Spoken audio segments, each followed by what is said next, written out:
ચેય પડિમ પૈઠ સુવાઈ પવાવણાય પયઠવણ ઉત્થય લેહણ વાયણ કોસહ સાલાયિકા.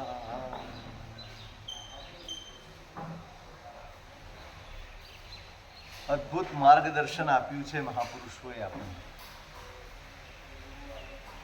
આપણી દશા અને આપણા જીવનની દિશા એ બદલવા માટેનો મહાપુરુષોનો હંમેશા પુરુષાર્થ. અજ્ઞાનથી પીડાતા જીવોનું આપણને દુઃખ છે ને, એની તકલીફ એમને નથી, પણ આપણું દુઃખ શેના કારણે છે એ આપણે નથી સમજતા. એનું દુઃખ એમ. ડોક્ટરને કોઈ દર્દી માંદો હોય એની ચિંતા ન હોય, પણ એ માંદગી સમજતો જ ન હોય ને એની ચિંતા વધારે. માંદગીનું મૂળ સમજાવવું જોઈએ કે હું માંદો કેમ છું. મૂળ સમજાય પછી માંદગી દૂર કરવી બહુ સહેલી છે. એમ આપણા સુખ દુઃખ એનો આધાર કોણ છે એની સમજણ નથી આવતી ત્યાં સુધી આપણે એમાંથી બહાર નીકળી શકતા નથી. ફાંફા ગમે તેટલા મારીએ, આશ્વાસન થોડું ક્યાંક મળી જાય, પણ વાસ્તવિક સુખથી આપણે હંમેશા દૂર રહી જઈએ. કારણ કે સાચી સમજણ જ નથી. અને એ સમજણ પેદા કરવા માટે આ મહાપુરુષોની મથામણ છે. ધર્મ એટલે આટલું જ જે આપણી ગતિ દુઃખ તરફની છે. આપણે સુખ માનીને દોડીએ છીએ અને જેના પરિણામ દુઃખ આવે છે એ દિશા બદલી નાખવી એનું નામ ધર્મ છે. સંસારની કોઈ પણ દિશા એ દુઃખની જ દિશા છે. છેવટે દુઃખ કોને કહેવાય?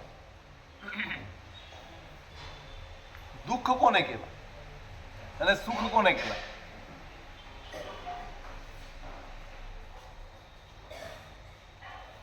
ભવાંતરમાં જીવ અધોગતિમાં ન જાય એનું સુખ. આપણે શું સમજીએ છીએ એની વાત કરો. આપણી વ્યાખ્યાની વાત કરો. શાસ્ત્રની વાતો કરવામાં તો આપણને કોઈ ન પહોંચે. આપણે કોને સુખ માની?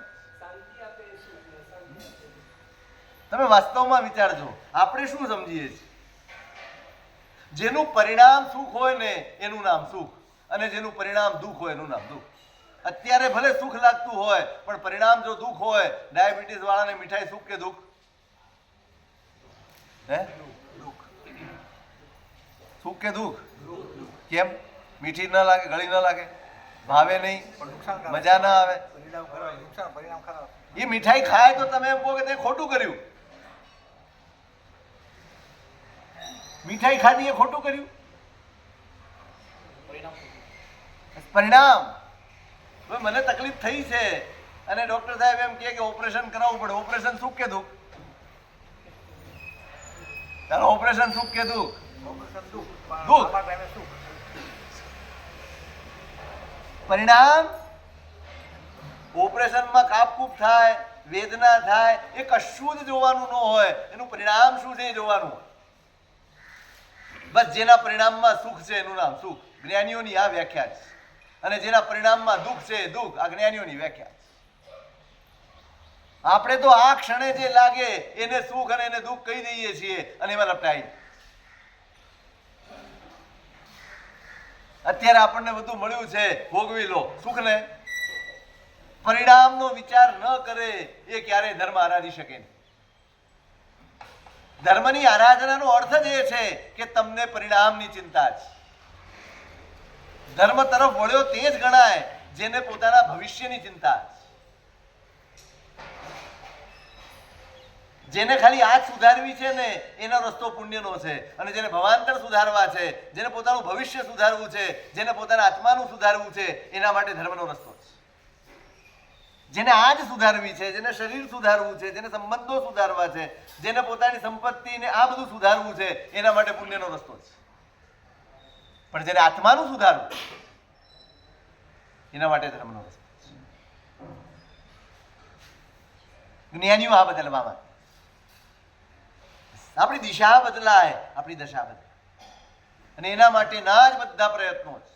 દરેક બાબત ત્યાં જ લઈ જાય.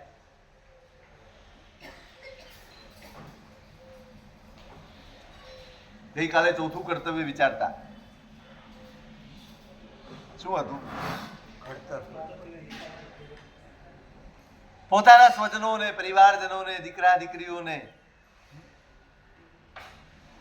સંયમના માર્ગ સુધી પહોંચાડવા, દીક્ષા સુધી પહોંચાડવા.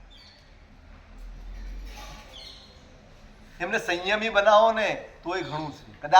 કદાચ દીક્ષા ન લઈ શકે. તમારો મનોરથ હોય, તમારી ભાવના હોય, તમારા પરિણામ હોય, તમારી પ્રાર્થના પણ હોય, પણ સૌના કર્મો જ. પણ સંસ્કાર એવા રેડો, સમજણ એવી આપો, બહુ ભોગ આપવો પડશે. સારામાં સારી સ્કૂલો ને સારામાં સારી ટ્યુશનો, સારામાં સારી વ્યવસ્થાઓ ને સારામાં સારા દફતરો, ઉત્તમમાં ઉત્તમ પુસ્તકો અને નોટબુકો, સ્ટેશનરીઓ તમે ગમે તે લાવી આપો. તમે સમય નહીં આપ્યો હોય, તમે જો એની પાસે બેસીને એની અંદર શું સારું છે એ તમે એને નહીં શીખવાડ્યું હોય તો આ કશું જ ખપમાં આવવાનું. સમય બદલાય છે, બહુ ઝડપથી બદલાઈ રહ્યો. આજથી 50 વર્ષ પહેલાનો સમય અને આજનો સમય કોઈ ફરક ખરો? શું ફરક? તમે બાહ્ય દ્રષ્ટિએ ગમે તેટલા વિકાસની વાત કરો, ડેવલપમેન્ટની વાત કરો ને બધી જ વાત કરો, પણ આંતરિક રીતે આપણું પતન એટલું બધું થયું છે એની કોઈ સીમા નથી. માણસ આટલો બધો નબળો નહોતો કારણ કે નિમિત્તો જ નહોતો. આપણે નિમિત્તવાસી છીએ. જરાક નિમિત્ત મળ્યું નથી અને આપણે ડગ્યા નથી. આપણા પરિણામ બગડ્યા જ નથી. બગડે જ. કારણ અનાદિકાળથી ભરેલું છે અને તરત જ ખોટું તરત સ્વીકારી લેવાય છે. હમણાં સરસ વાંચ્યું, તમે કોઈકની સારી વાત કરો ને તો એને બે સવાલ થાય, પણ તમે કોઈકની નબળી વાત કરો ને તો તરત સ્વીકાર થાય. સમજાય? તમને કોઈકની સારી વાત કહેવામાં આવે તો તમને પ્રશ્ન થાય ખરેખર એવું હશે? પણ જો કોઈકની ખોટી વાત કરે ને, હા સાચું છે હો બને, અને વિચાર્યા વગર આપણે છાપું બની જઈએ, આપણે ટેલિવિઝન બની જઈએ, આપણે પ્રચારક બની જઈએ. આ સમય છે. નબળું તરત કેચઅપ થાય. અને એવા સમયમાં ઉત્તમ સંસ્કારો આપવા માટે બહુ જ ભોગ આપવો પડે. આ બધા જ સાધનોનો ઉપયોગ હવે જ, આટલી જરૂરિયાત હવે છે. સતત દેવગુરુ ધર્મના સાનિધ્યની, જ્ઞાનની, ભણતરની હવે ખરેખરી જરૂરિયાત છે. તમારે બેસીને તમારા બાળકોને તમારા ધર્મ વિશે, તમારા જીવન વિશે, તમારી મર્યાદાઓ વિશે, તમારા વ્યવહાર વિશે, તમારા વ્રત અને નિયમો વિશે, એના વિશે સમજાવવું પડશે. એની મહત્તા સમજાવવી પડશે, એનો મહિમા સમજાવવો પડશે, એના લાભો સમજાવવા પડશે.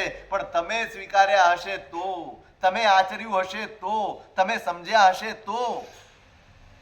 આપણે જ નહીં સમજ્યા હોઈએ, આપણે જ કાંઈ નહીં કર્યું હોય જીવનમાં, શું સમજાવો? શું સમજાવો? આજે બે દલીલો કરે છે ને છોકરાઓ, મા બાપને ફાફા પડી જાય છે જવાબ આપવાના. સાહેબ અમારી પાસે જવાબ જ નથી. પણ ક્યાંથી હોય? તમે સ્કૂલમાં પેલાને ન આવડે ને તો એને શીખવાડવા માટે તમે તૈયારી કરતા હો. પૂછવા મમ્મીઓને, કરો કે ના કરો? ભાઈ એને આવડે એટલા માટે એ પોતે વાંચીને તૈયાર રાખે હો. છોકરાનો પાઠ પોતે તૈયાર કરી રાખે એટલે પેલો આવે ને એને ભણાવવા થાય. ત્યાં આટલી બધી મહેનત કરો, ના નથી કરો, પણ જેના ઉપર એના જીવનનો આધાર છે એવું જ્ઞાન તમે કેમ નથી આપી શકતા? સંસ્કાર કેમ ન આપી શકો? ટેવ કેમ ન પાડો? રાત્રે તમારી હાથમાં બધાના ઘરમાં પેલા ઘર સભા થતી, ઘર સભા, આખો પરિવાર રાત્રે બેસે, બીજી કોઈ વાત ન કરે, સારું જેટલું જોયું હોય, જાણ્યું હોય, વિચાર્યું હોય એવી બધી વાતો હોય.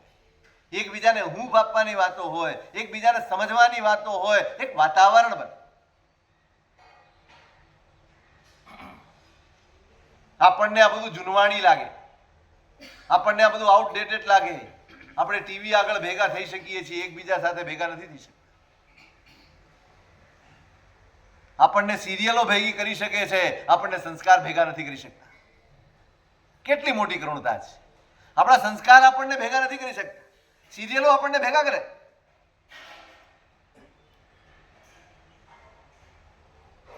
ભેગા થાય, વાત કરે, પરિવારજન બધા જ બેઠા હોય, નાના મોટા બધા જ સાંભળે, વાત કરે, વિચારે, ચર્ચા કરે, બધી જ ચર્ચા થાય. સંસ્કાર એના. વિચારજો તમે તમારી જવાબદારી શું નિભાવી. પૈસા ખર્ચવા એ દીકરાઓના પ્રત્યેની કે પરિવાર પ્રત્યેની જવાબદારી છે? ફક્ત પૈસા ખર્ચવા જવાબદારી છે?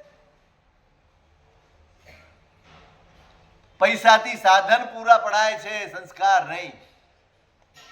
પૈસાઓથી સગવડ પૂરી પડાય છે, સંસ્કાર નહીં.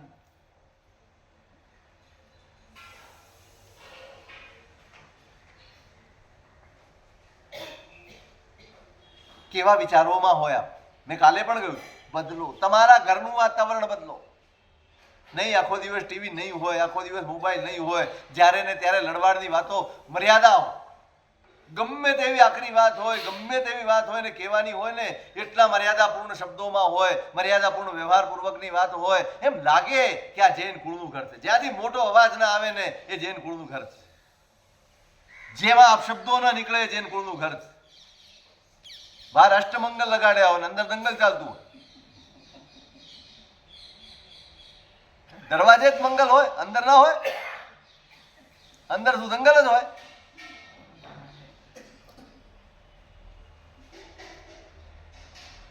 એની શાન હોય, એનું ગૌરવ હોય, એની ગરિમા હોય. ઘરમાં પરમાત્માના ફોટા લટકતા હોય છે ને. કેટલું બધું રાખો, પાત્રા રાખો, રાખતા છે ઘણા. અને એ જ રૂમમાં માથાકૂટ ચાલતી, એ જ રૂમમાં વઢવાડ ચાલતી હોય, એ જ રૂમમાં ગમે તે બોલાતું હોય, ગમે તે વ્યવહાર થતા હોય. ચાલે. આ દેરાસરમાં કરો. શું આ દેરાસર છે? પેલું દેરાસર નથી. દેરાસર એટલે શું? દેરાસર એટલે શું? હે? પાકું? એટલે આપણા ઘરમાં નથી ને? આપણા ઘરમાં પ્રભુનો વાસ નથી ને? કે એટલે જ અહીંયા પધરાવ્યા છે, ઘરમાં નડે નહીં એટલે? બહુ આકરું છે, પણ આ જ છે. આપણે છે ને મૂર્તિ બનાવીને બેસાડી દઈએ છીએ. હવે તમે બિરાજો, ટાઈમ ટુ ટાઈમ તમારું કામ થઈ જશે, નડતા નહીં. ક્યાં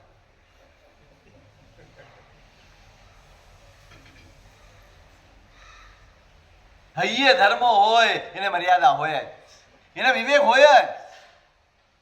તમારો વ્યવહાર પ્રભાવિત કરે, તમારા વિચારો પ્રભાવિત કરે, તમારા શબ્દો પ્રભાવિત કરે. ઘોડિયામાં સૂતેલું બાળક હોય ને એની સામે પણ ગમે તેવા શબ્દો કે વ્યવહાર ન થાય. આ મર્યાદા હતી આપણે, આ મર્યાદા. ઘણા દાખલા સાંભળ્યા છે શિવાજીના ને બધા. એમને એમ સત્વ નથી પ્રગટ થતું ભાઈ. તમારા વ્યવહારમાં અને તમારા વિચારોમાં સત્વ હોય છે ત્યારે તમારી સંતતિમાં સત્વ પેદા થાય. તમે જ નબળા વિચારના હો, તમે જ નબળા વ્યવહાર વાળા હો તો તમારી સંતતિ કેવી થવાની?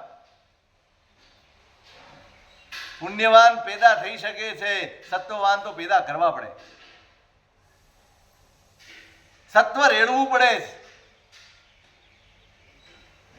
તમારા અંદરમાં જે ભાવ હોય, તમારી વાતો જ એવી હોય, એની સાથેની વાતો એવી હોય. મેં કાલે મદાલસાની વાત કરી. લગ્ન જ નથી કરવા, ના જ પાડી દીધી. નહીં, પછી મારો અધિકાર જ નથી રહેતો ક્યાંય. શરત કરી છે, જો કરવા જ છે, મા બાપ છે ને, મારે તો નહીં, એની સાથે કરું લગ્ન તો ભલે, પણ મારી જે સંતતિ આવે એના ઉપર માત્ર મારો અધિકાર, બીજા કોઈનો નહીં.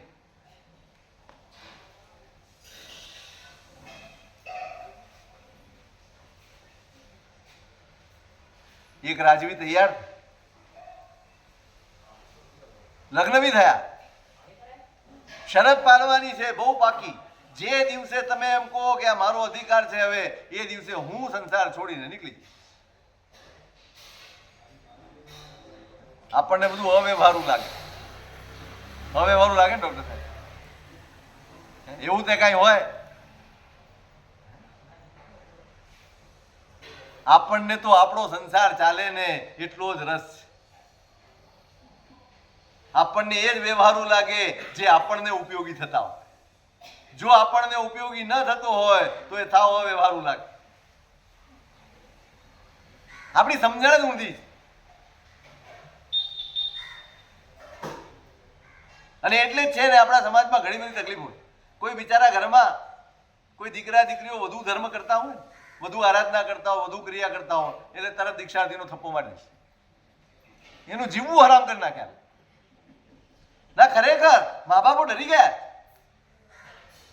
ના પાડે, બેટા રહેવા દે ભાઈ, આપણે નથી કરવી આરાધના, આપણે નથી કરવી ક્રિયા, આપણે આટલો બધો વખત દેરાસરમાં નથી રહેવું. કેમ?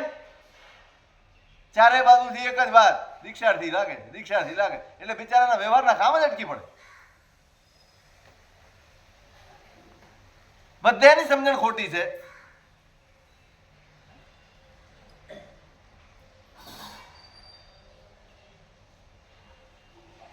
લગ્ન થયા, જે સંતતિ આવે એને સંસ્કાર આપવાના કામ, એને શિક્ષિત કરવાનું કામ મદાલસા પોતે કરે. નહીં, રાજાએ વચ્ચે પડવાનું જ નહીં, માથાકૂટ કરવાની જ નહીં કોઈ. એને ક્યાં ભણવાનું છે, શું ભણવાનું છે, કશું જ નક્કી નહીં કરવાનું. એ ઘોડિયામાં સૂતા હોય બાળકો ત્યારથી જ કેવા હલરડા સંભળાવે, તમને તો આવડતા નહીં હોય. તમને તો દોરી ઝુલાવા વાળી કોક રાખે, એટલું કામ માનો કરે. હે, રિમોટ આવી ગયા? અરે વાહ,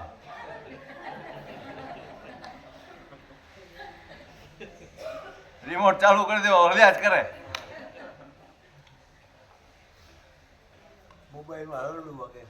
વિજ્ઞાને તમારી લાગણીઓને ખલાસ કરી, તમારા આત્માનું જોડાણ ખતમ કરી નાખ્યું. બધું જ પહેલાના જમાનામાં પત્રો લખાતા હતા, ઇંતજાર થતો હતો, રાહ જોવાતી હતી. પોસ્ટમેન નીકળે ને તો જુએ કે આપણો પત્ર આવશે કે નહીં. હવે પોસ્ટમેન જોવા નથી મળતા. એ તમારા LIC ફેલાઈસી ના કાગળિયા હોય તો નીકળે ગયા, કારણ કે એ લોકો કુરિયર નથી કરતા, એટલે તમારે એડ્રેસ આપવું પડે. હૃદયના સંબંધો જ ખતમ કરી નાખ્યા. બધું જ બૌદ્ધિક થઈ ગયું, બધું જ બૌદ્ધિક.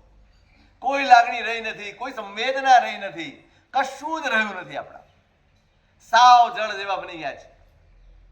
એક સાથે બે મેસેજ કરે, કોકના મરણનું હોય, કોકના પરણનું હોય. અત્યંત ખેદ થયો છે અને બહુ આનંદ થયો. અને થયું શું? કાંઈ થયું?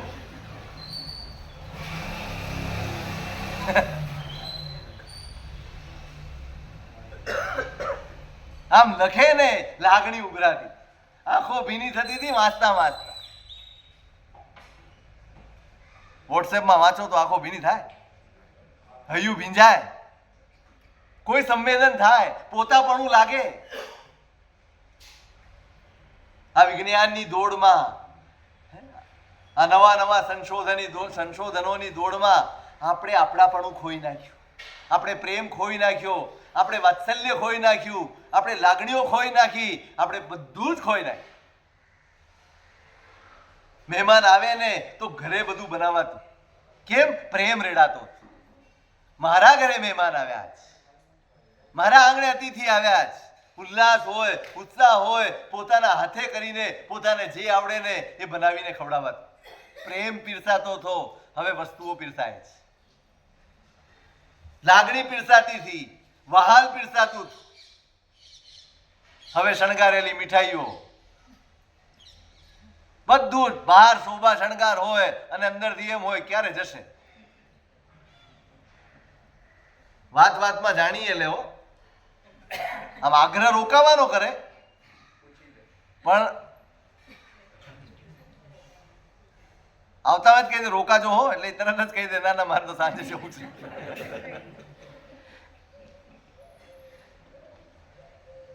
એટલે હાશ થાય એમ કે બે ટાઈમ જ બનાવવાનું છે કે લાવવાનું. બધું જ બહારથી આવે, બધું જ તૈયાર. આપણે ઝોમેટોને ઓર્ડર આપી દેવાનું કામ પૂરું છે. શું આવે ઝોમેટોમાં? સાચું કહો, બહુ પ્રેમથી આપતો હશે.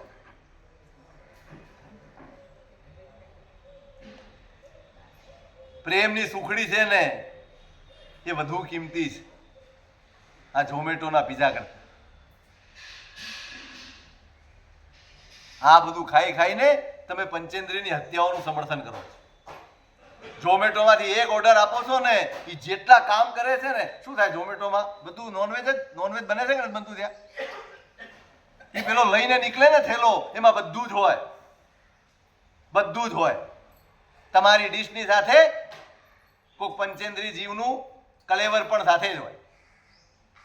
અને એ ઓર્ડર કરીને તમે ખાઓ છો, તમે આનંદ માણો છો, પાપના અનુમોદનનું આનંદ માણો છો, હિંસાનું અનુમોદન કરો છો. તમે હિંસા નથી કરતા, પણ જે હિંસાઓ કરે છે એને સમર્થન આપો છો. એક આળસના કારણે, કોઈ બીજું કારણ જ નથી તમારી પાસે, ફક્ત ને ફક્ત આળસ. પછી હવારમાં દોડવા જા, જીમમાં કસરત કરવા જા, વાંકા ચૂકા થાય, બધું કઈ થાય. બાબા રામદેવને ખોલીને બેસે, એટલે આ ઘરમાં કામ કરો ને તો એમને થઈ જશે. હમણાં વચમાં થોડા વખત પહેલા વોટ્સએપમાં એક ફોટો આવ્યો, જૂના જમાનાનું જીમ એમ, એમાં ઘંટી, પછી વલોણું, આવા બધા સાધનો હતા જેનો ઉપયોગ બહેનો કરતા. હવે તો એમને ખબર નહીં હોય વલોણું શું કહેવાય. પ્રેમ, લાગણી બધું જ ગયું, બધું જ રેડીમેડ થઈ ગયું. કીધું ને, ઘોડિયા રેડીમેડ. જોજો ધીમે ધીમે રોબોટ આવી જવાના તમારા ઘરમાં. તમારે બેસીને ટીવી ને મોબાઈલ જોવાના, રોબોટ બધું કરશે. છોકરાને રમાડશે, નવડાવશે, બધું કરશે. અને વધારતા એનું ઘોડિયું વિચકતી જાય. શુદ્ધોસી બુદ્ધોસી નિરંજનોસી સંસાર માયા પરિવર્જિતોસી સંસાર સ્વપ્નમ તેજ મોહ નિદ્રામ મદાલસા વાક્યમ વાચ પુત્રમ. ભાઈ તું શુદ્ધ છો, શું સંભળાવે છે? તું બુદ્ધ છો, તું નિરંજન છો. આ સંસારની આ સઘળી માયાઓ જે દેખાય છે ને એનાથી તું સાવ જુદો છો. તારે આ માયા છોડવાની છે. આ સંસાર સ્વપ્નું છે, આ રેડે છે. તમને એમ લાગે બાળકને શું સમજ પડે? તમે જે રેડશો ને એનું જીવન બનશે. તમારા વિચાર જીવન બનશે, તમારા શબ્દો એનું જીવન બનશે, તમારા વ્યવહાર એનું જીવન બનશે. હા, બાળકના ઘડતરનો પીરિયડ 8 વર્ષ પહેલા તો સ્કૂલે મોકલાતા જ નહોતા. 8 વર્ષ સુધી માવતરની છાયામાં રહે, પરિવારની છાયામાં મોટા થાય, એ સંસ્કારોમાં મોટા થાય. જે પણ દેવ ગુરુ ધર્મનું સાનિધ્ય પામે, એની આરાધના પામે, એ સંસ્કાર એટલા મજબૂત થઈ જાય 8 વર્ષમાં કે પછી ગમે ત્યાં જાય ને એ નબળો ન પડે. 2.5 વર્ષથી કોકના હાથમાં ઉછળતા થઈ ગયા તમારા છોકરા, કોઈકના હાથમાં. તમે જોજો સ્પર્શની તાકાત. સાવ નાનું બાળક છે ને, એ કોઈને ઓળખતું નથી. ઓળખે? એ મમ્મીને કેવી રીતે ઓળખે? શેનાથી ઓળખે? લો, કોઈ હાથમાં લઈ લો એને, એ નીચે બેઠું છે અને એને બીજું કોઈ અડી જાય તો શું કરે? અને માય ઉપાડ્યું હોય તો ગમે એટલું રડતું હોય ચૂપ થઈ જાય. કોની તાકાત છે? આપણને આને મહત્વ જ નથી આપ્યું. આપણે આ સ્પર્શ પણ એક તાકાત છે. તમારો સ્પર્શ, એમાં વહાલ હોય, એમાં ધર્મ હોય, એમાં લાગણી હોય, એમાં વાત્સલ્ય હોય, એનાથી એ મોટું થવું જોઈએ. કોના હાથમાં સોંપો છો? જેના માટે ધંધો છે, જેના માટે કમાણીનું સાધન છે, જેના માટે પેટ ભરવાનું સાધન છે, નોકરી છે, એના હાથમાં તમારા દીકરા દીકરીઓને સોંપી દો છો. શું મળે એને સ્પર્શમાં? કઈ ભાવનાઓ મળે? કયા વ્યવહારો મળે? કેટલી મોટી ભૂલ કરો છો. પાછા ફાંકા મારે. સાહેબ 1.5 લાખની ફીસ છે પ્લે ગ્રુપ. 2 કલાક રમાડવાના 1.5 લાખ રૂપિયા ખંખેરી જાય, તમને વાંધો નથી. જરાય વાંધો નથી. તમે 1.5 લાખ રૂપિયા આપીને તમારા દીકરા ખોઈ નાખો છો, તમારી પરંપરા ખોઈ નાખો છો, તમારા સંસ્કાર ખોઈ નાખો. ચેતજો, ચેતજો. નથી બીજી કોઈ આશા અત્યારે. તમે જ છો જે એને સંકોરી શકો, એને સમારી શકો, એને સુધારી શકો, એને સંસ્કારિત કરી શકો. મહેનત કરજો, સમય આપજો, પૈસા ઓછા કમાજો, ચાલશે. પુણ્ય હશે તો ગમે ત્યાંથી આવી પડશે, સંસ્કાર કોઈ નહીં આપે. 50,000 સ્ક્વેર ફૂટનો બંગલો હશે ને સંસ્કાર નહીં મળે. ગમે એટલી સંપત્તિ હશે, સંસ્કાર નહીં મળે. તમે મહેનત કરી હશે તો જ મળશે.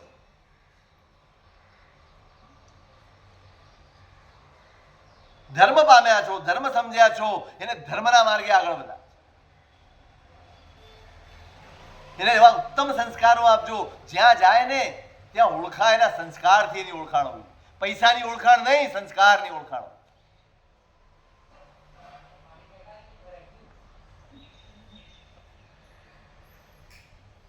રેડજો કાનમાં, દીકરા બધું જ બરાબર છે, આપણી પાસે પુણ્ય છે, આપણી પાસે સુખ છે, આપણી પાસે સગવડ છે, પણ સાચું આ નથી બેટા. ગુરુ ભગવંતો પાસે લાવ ને તો એટલા માટે લાવજો. છેવટનો માર્ગ આ છે, છેવટનું સ્થાન આ છે, અહીં સુધી પહોંચવાનું છે. આ પુણ્યનો ઉપયોગ કરવાનો છે, આ પુણ્યને સીડી બનાવીને ઉપર ચડવાનું છે. એના નસીબમાં હશે તો એના લગ્ન થવાના જ. પણ તમે શું રેડ્યું એ મહત્વનું છે. તમે એને શું શીખવાડ્યું એ મહત્વનું છે. સમજાવવું જોઈએ. કૃષ્ણ મહારાજાને વેદના હતી, નથી લઈ શકવાના. ખબર છે દીક્ષા હું નથી લઈ શકવા. વાસુદેવ છે, નહીં લઈ શકે દીક્ષા. આપણે નથી લઈ શકતા, પણ વેદના કેટલા નાયામાં છે. રોજ એકવાર ઉઠીને યાદ આવે કે ધન્ય દિવસ મારો ક્યારે આવે, કે હું આ બધું છોડીને નીકળી જાઉં. ધન ધન તે દિન મુજે ક્યારે હોશે, હું પાળીશ સંયમ સુધોજી. પ્રાર્થના તો હોય, બધી જ માગણી જ કરો છો પરમાત્માની પાસે. આવી પણ કોઈ પ્રાર્થના કરો. શ્રાવક તો રોજ મનોરથ કરતો હોય, ક્યારે ક્યારે મારા જીવનમાં સંયમ આવે.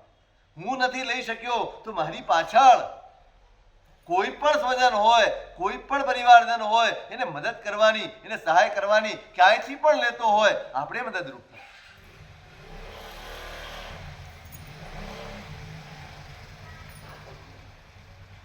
કૃષ્ણ મહારાજાને વેદના હતી, હું નથી લઈ શકતો, હું નથી નીકળી શકતો.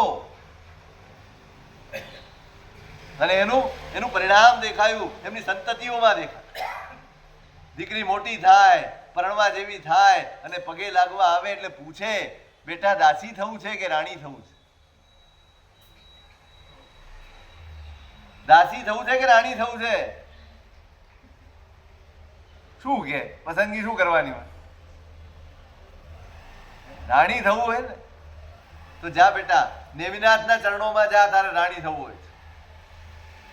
સંસાર તો દાસી જીવન છે, દાસીનું જીવન છે, ગુલામીનું જીવન છે, પરાધીનતાનું જીવન છે. કશું જ તમારું હોતું નથી અહીંયા. બસ ક્ષણભરના સુખ માટે, ક્ષણભરની ઈચ્છાઓ માટે, ક્ષણભરની લાલસાઓને પોષવા માટે આપણે આખું જીવન હોમી દઈએ છીએ. સાચું કહો, 24 કલાકમાં કેટલી ક્ષણો સુખ માણો છો? તમારી પાસે છે એના આશ્વાસન સિવાય તમારી પાસે કઈ છે? સાચું. આ સવારના પોરમાં નીકળી જાઓ અને સીધા રાત્રે ઘરે ભેગા થાઓ અને જમીને આવું ક્યાં થાય? તમે બહારગામ ગયા હો, હોટલમાં રૂમ બુક કરાવો તો હોટલમાં કેટલો વખત રહો? સવારે ઉઠીને નીકળી જાઓ તમારા કામે. 4 દિવસ રહેવાનું હોય તો 4 દિવસ કેવી રીતે રહો?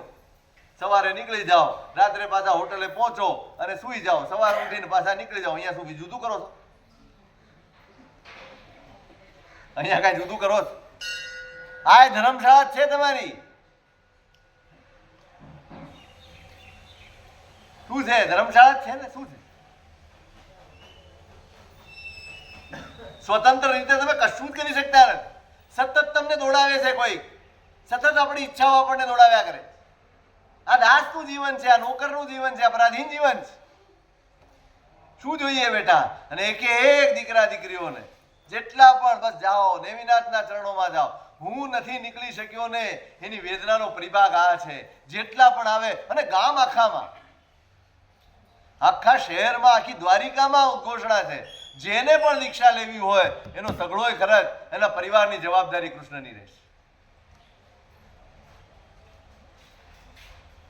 આજે કૃષ્ણનો આટલો બધો મહિમા છે, ખબર છે? આજે કૃષ્ણ સૌથી વધુ પૂજાય છે. ઉત્તરાધ્યાય લખે છે કે આ દીક્ષાના પ્રભાવે આજે કૃષ્ણનો આટલો મહિમા. કૃષ્ણ કેમ આટલા પૂજાય છે? જ્યાં જાઓ ત્યાં એમનું નામ છે, જ્યાં જાઓ ત્યાં એમના મંદિરો છે, જ્યાં જાઓ એમની ઉપાસના છે. એટલા માટે આટલી બધી દીક્ષાઓ આપી છે, આટલા બધા લોકોને સન્માર્ગે વાળ્યા છે. મનોરથ સેવજો, સેવજો મનોરથ. કોઈકને જે પણ નીકળતો હશે, ક્યારે અંદરથી ગમે તેટલી મમતા હોય, ગમે તેટલો મોહ હોય, અટકાવીશું તો નહીં. પ્રેરીશું. તમારા ઘરમાં પણ કેટલાક એથિક્સ હોવા જોઈએ. મારું ઘર આવું હોય, આટલા નીતિ નિયમો વાળું ઘર હોય. તમારા ઘરમાં કેટલા નિયમ? ખાવા પીવાનો કોઈ નિયમ ખરા? કે મારા ઘરમાં આ સિવાય કશું આવે નહીં? ઉપદેશ માળા તો એવું લખે છે કે સાધુને ન કલ્પે એવું શ્રાવકના ઘરમાં ક્યારેય બને નહીં. સાધુને ન બોલાવી શકાય એવી કોઈ વસ્તુ શ્રાવકના ઘરમાં બને નહીં. એવું આપણું ઘર ખરું? એવું આપણું ઘર ખરું? આપણા ઘરમાં એવી મર્યાદાઓ ખરી? આવા જ વસ્ત્રો પહેરાશે, બીજા કોઈ વસ્ત્રો પહેરવામાં નહીં આવે. વડીલો પ્રત્યે આ રીતે જ વ્યવહાર થશે, બીજો વ્યવહાર નહીં થાય. આ ઘરમાં રાત્રે આટલા ટાઈમ પછી કોઈએ બહાર રહેવાનું નથી. આવા નિયમો ખરા? પાયાના નિયમો વગર તમે તમારી સંતતિને દીક્ષા સુધી પહોંચાડી દેશો, તમે એને ધર્મ પમાડી દેશો, તમે એને સંસ્કાર આપી દેશો. કેટલી મર્યાદાઓ! છૂટ બધી જ છૂટ હોય, પણ મર્યાદાઓ પણ એટલી જ હોય. આ તમારું મહાવીર જૈન વિદ્યાલય છે ડોક્ટર સાહેબ, કોઈ મર્યાદાઓ ખરી ત્યાં? કેટલી કડકાઈ છે? અને તોય પડાપડી છે કે નહીં? સાચું કો, પડાપડી છે કે નહીં? એ જ છોકરાઓ જે ઘરમાં કોઈનું કયું નથી કરતા, ત્યાં છાનામાના રહીને ચૂપચાપ કરે છે બધું. પૂજા સેવા પણ કરે છે, સાંજે ટાઈમસર આવી જાય છે. કોઈ દીકરી રાત્રે બહાર નથી રહેતી. એક ડેડલાઈન છે, આની પછી નહીં. આપણું ઘર કેમ આવું નહીં? કેમ નહીં? પહેલેથી આપણે નથી કરતા ને પછી અઘરું પડે.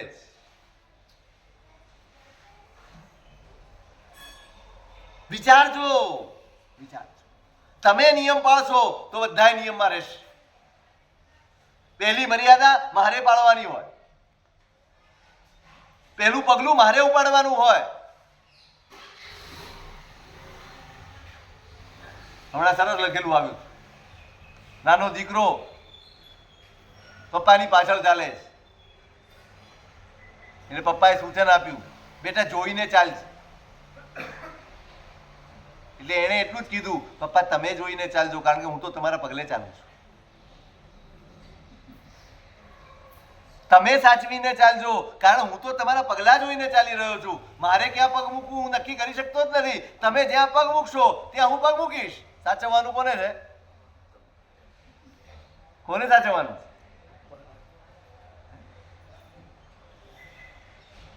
પૂછજો તમારી જાતને, આપણા પગલા એવા ખરા કે જેના ઉપર ચાલીને પાછળ કોઈને નુકસાન ન થાય, કોઈને તકલીફ ન થાય, કોઈ ખોટે ન ચડી જાય?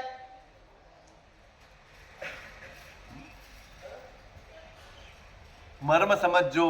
દીક્ષા સુધી પહોંચાડવાના છે. પોતાના ઘરમાં, પોતાના પરિવારમાં, પોતાની સંતતિમાં એવા સંસ્કાર લાવવાના છે, સંયમના સંસ્કાર.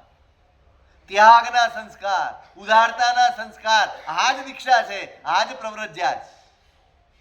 બધું જ ભોગવવાની ઈચ્છા ન હોય, લાલસા ન હોય, આસક્તિ ન હોય, સગવડ બધી જ હોય અને છતાંય સમજણ પૂરેપૂરી હોય. સગવડ બધી જ, સાધનો બધા જ, પણ સમજણ પણ એટલી જ. સમજણ રેડો, સાધન ઘણા આપ્યા, સુવિધાઓ ખૂબ આપી, સમજણ નહીં આપો ને આ જ સાધનો, આ જ સુવિધાઓ એમના જીવન માટે જોખમ બની જશે. તૈયાર કરો. આટલું તો થવું જ જોઈએ. આપણા ઘરમાં ખંભાતના નગર શેઠ, શું નામ?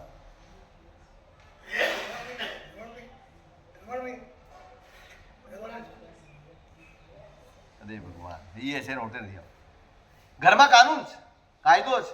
મારા ઘરમાં આવનારો દરેક સભ્ય ઉપધાન તપનો આરાધક હોવો જોઈએ.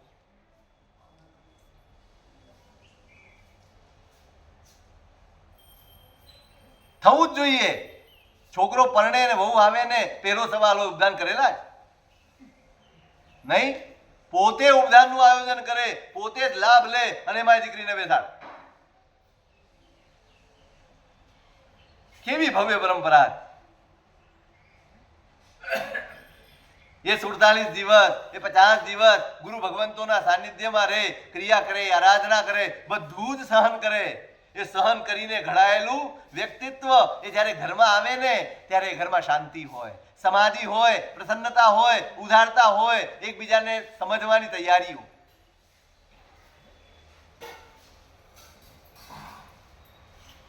આ છે, આ વાળવાનું કામ આ છે. આટલું તો થવું જ જોઈએ. આ ઘરની આ મર્યાદાઓ જ. આપણે એવું વિચારીએ છીએ સાહેબ આટલું કડક રાખશું ને કોઈ મળતું નથી. તમને ધર્મ ઉપર ભરોસો જ નથી. કોઈ ભરોસો નથી આપણને.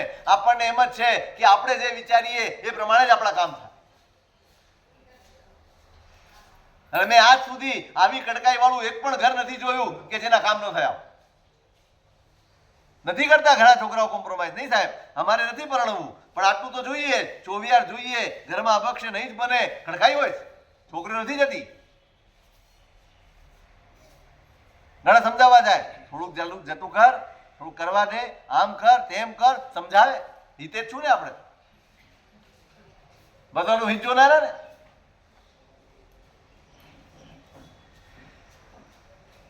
કુમારી હોવી જોઈએ.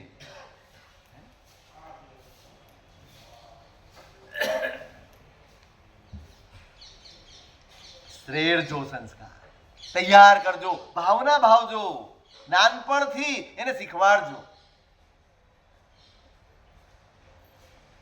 દીકરા સંયમ લેવાનું છે, દીકરા દીક્ષા લેવાની છે, દીકરા બધું જ છોડવાનું છે. એકાદે વાર કીધું કે નથી કીધું? આટલા વર્ષોમાં એકાદે વાર પેલો કઈ કેવા આવે તો ભાઈ રહેવા દે. ઘરમાં સૂચના આપી દે, જોજે હો બહુ જતો થઈ ગયો છે. રાજી થજો. ગુરુ ભગવંત પાસે જવાનું કે એ થોડી વાર બેસીને આવે, કશું સમજીને શીખીને આવે ને રાજી થજો. જે તમે નથી કરી શક્યા આટલા વર્ષોમાં એ થોડા વખતમાં કોઈ ગુરુ ભગવંતની ઈશારામાં થઈ જાય ને તો રાજી થજો. ડરી નહીં જતા. તમને ભય છે આવતીકાલે અમારું શું. તમને એમ લાગે છે જેટલા તમારી પાછળ આવેલા છે બધા તમારી ટેકણ લાકડી પણ છે. કોઈ ફટકારવાની લાકડી બની જાય. ટેકણ લાકડી તો બહુ ભાગ્ય મળે છે, બાકી ફટકારનારી લાકડીઓ જ બને. પછી પસ્તાય છે મા બાપ, એના કરતા તે વખતે આપી દીધું હોત તો સારું. ભાવના ભાવજો,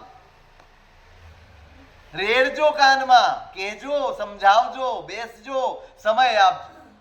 હું તો કહું આજે પણ શરૂ કરો. એક 10 મિનિટ 15 મિનિટ ભેગા બેસીને આવી વાતો કરો. જે પરિવારમાં ત્યાગની વાતો હોય, ધર્મની વાત હોય, સંયમની વાત હોય, આરાધનાની વાત હોય, માહોલ ઉભો કરો. જ્યાં માત્ર સંસારનો માહોલ હોય ત્યાં શું અંદર રહેનાર. તો આ ચોથું કર્તવ્ય છે, પોતાના પરિવારજનોને, સ્વજનોને, પુત્ર પુત્રાદિકને સંયમ સુધી પહોંચાડવા, સંયમ અપાવવું. પાંચમું કર્તવ્ય પયઠવણા. યોગ્ય ગુરુ ભગવંત હોય, એમની પદવી થતી હોય તો એમાં પોતે લાભ લે, પોતે વિનંતી કરવી, સાહેબ આ લાભ અમને આપ.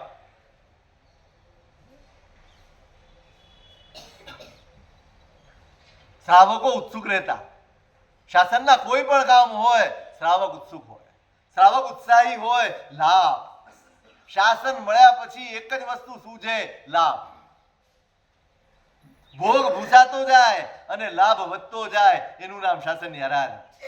ભોગની બુદ્ધિ ભૂસાતી જ જાય, ભોગની વૃત્તિ ઘસાતી જ જાય, બસ એક જ વૃત્તિ આવે, હવે ભોગવ્યું ઘણું, અનંત કાળ ભોગવ્યું, હજી ધરાયો નથી, બસ હવે આ રીતે ભોગવવું, હવે આ લાભ લેવો છે, જ્યાં મળે ત્યાં લાભ. વિનંતી કરતો હોય, સાહેબ કંઈક કામ હોય તો જણાવજો, સાહેબ કંઈક પણ લાભ હોય તો મને કહેજો, મારી શક્તિ હશે એટલું, પણ મારે કરવું, મારે જોડાવું. વસ્તુપાલ, તેજપાલ હોય એવા કેટલા જીવો છે. તમે ઉપાધ્યાયજી મહારાજને આપણે રોજ યાદ કરવા પડે એવા મહાપુરુષ. એમની પ્રતિભા જોઈ અને પેલા ધનજી સુરા અમદાવાદનો થરાવ, એના ગુરુ મહારાજને કે સાહેબ આ આવતીકાલનો હીરો છે, આ કોહિનૂર છે, આને કાશી ભણાવો. ભાઈ કાશી ભણાવવું કઈ સહેલું નથી, ભણાવવા માટે રૂપિયા જોઈએ. ત્યારના સાધુ અમારા જેવા નહોતા, ડોક્ટર સાહેબ લાખ રૂપિયા જોઈએ છે. પૈસો શબ્દ મોઢામાં નહોતો આવો, તમે આપો એવો વિચાર સુદ્ધા નહોતો. અને શ્રાવકો એવા વિવેકી હતા, બે પક્ષે ખામી આવી છે. શ્રાવકો એવા વિવેકી હતા, સાહેબ આપણે ચિંતા જ ન કરવાની હોય, અમે બેઠા છીએ, અમે બેઠા છીએ, આ મારો આવતીકાલનો શાસનનો કોહિનૂર છે, સાહેબ આપ લઈ જાઓ, જે થશે બધું હું બેઠો છું, હું ટીપ કરીશ ને હું ફંડ કરી, કાંઈ નહીં સાહેબ, અમારી સંપત્તિ શા કામની, શા ખપની.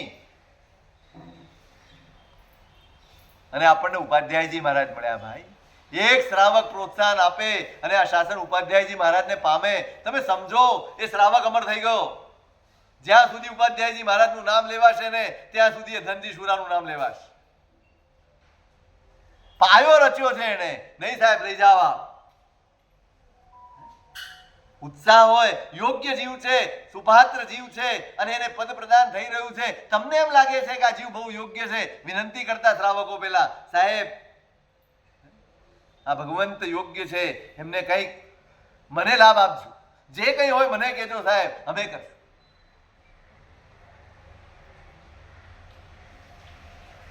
અહોભાવ, અહોભાવ.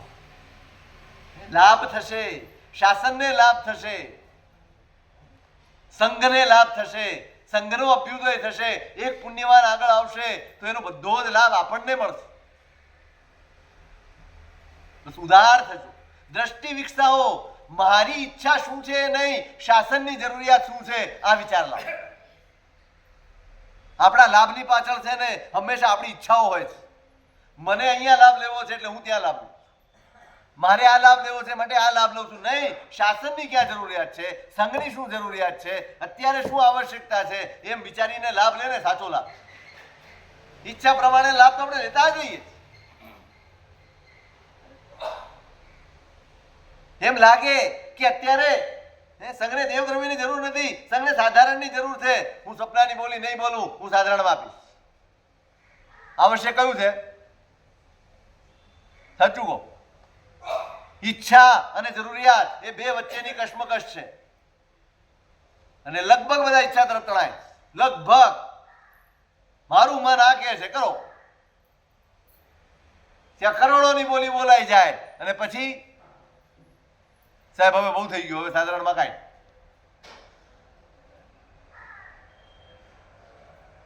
જરૂરિયાત જોજો, આવશ્યકતા જોજો, પૂછજો સંઘને શેની આવશ્યકતા.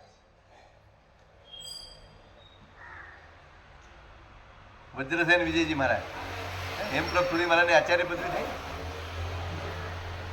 પુણ્ય ઘણું છે એમની પાસે, પ્રચંડ પુણ્ય છે, ભક્તો આમ છે, પણ એમણે જોયું જેટલા પણ સંઘો હોય ને કયા સંઘમાં શેની ખોટ છે, શેની જરૂરિયાત છે, એ આચાર્ય પદવી નિમિત્તે ખોટા આડંબર નથી કર્યા. એમણે દરેક સંઘમાં આવશ્યકતાઓ પૂરી કરી.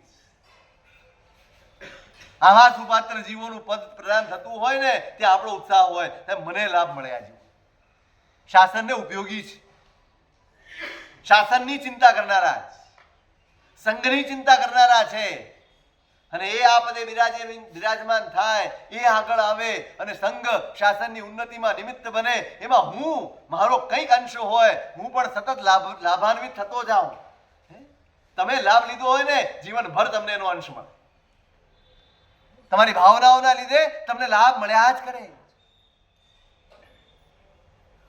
કેટલા ભવ્ય કર્તવ્યો છે આ, જગાડે છે આપણને. ભાઈ નજર બદલો, દ્રષ્ટિ બદલો, સોચ બદલો. સંઘ આમને આમ, સંઘ પૈસાના કારણે નથી સીધાતો, સંઘ સ્વાર્થના કારણે સીધાય છે.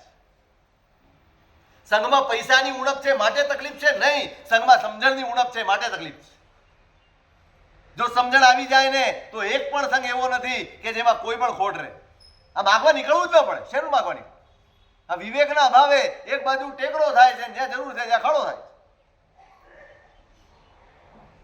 શેનો અભાવ છે? પૈસાનો અભાવ છે. આપણે ભાવનાનો અભાવ નથી, પૈસાનો અભાવ નથી, માત્ર સમજણનો અભાવ. થોડીક સમજણ બદલાય બધું જ બદલાઈ જાય. ક્રાઇસિસ પૈસાની નથી, બસ સમજણની ક્રાઇસિસ છે, વિવેકની ક્રાઇસિસ છે, દ્રષ્ટિની ક્રાઇસિસ છે, અને માટે આ તકલીફો છે. દરેકે સમજવાનું છે આવશ્યકતા શું છે, મારું નામ શેમાં થાય છે અને મારું શું થાય છે. નહીં, સ્વાર્થ સદાય એને ધર્મ ન કહેવાય. સંઘને ઉપયોગી થવું જોઈએ. મારી શક્તિ, મારી સંપત્તિ, મારી બુદ્ધિ, આ બધું જ સંઘની ઉન્નતિમાં સહાયક હોય. આનું નામ ધર્મ બુદ્ધિ છે, આનું નામ ધર્મની સમજણ છે. આ પાંચમું કર્તવ્ય છે.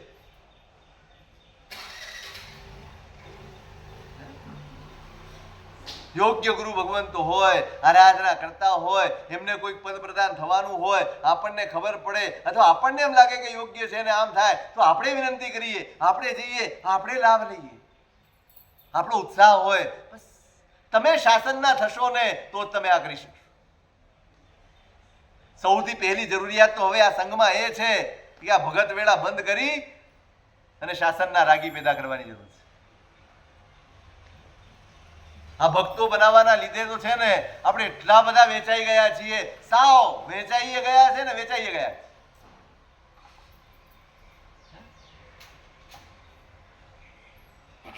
સંઘે શક્તિ કલૌ યુગે. સંઘમાં શક્તિ છે ભાઈ, વિભાજનમાં શક્તિ નથી, ડિવાઇડેશનમાં શક્તિ નથી, એકતામાં શક્તિ છે. તમારી સમજણ, તમે કોઈના પણ અનુયાયી હો, પણ તમે મુખ્ય શાસનના છો માટે અહીંયા. તમારું હૈયું, તમારી બુદ્ધિ, તમારી શક્તિ બધું શાસનને સમર્પિત હોવું જોઈએ. શાસન માટે જ્યારે પણ હોય ત્યારે હું તૈયાર. છેલ્લા બે કર્તવ્યો એની વાત કરવાની છે, અને વિશેષ શું સ્વરૂપ છે? ગૃહ અધિકાર વર્તમાન.